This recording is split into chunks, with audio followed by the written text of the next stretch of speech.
મિત્રો હું અત્યારે વાડીમાં પાછો જાઉં છું બકરા પાસે અને અત્યારે દૂધ નીકાળવાનું છે બકરાનું અને પછી ચા પીવાનું છે ઘાટો ચા દૂધનો ઘાટો ચા તો અત્યારે હું ને મારી મમ્મી જઈએ છીએ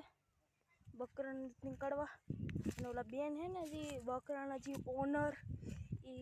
નીકાળવાના છે પછી અમને દેશે પછી અમે ચા પીવું તો મિત્રો મારી મમ્મી આવ્યા અને અહીંયા મારી મમ્મી મિલ્કની લઈને જાય છે અને અમે આગળ જઈએ હવે દૂધ નીકાળવા મારી મમ્મી બોલાવે ઓલા બેનને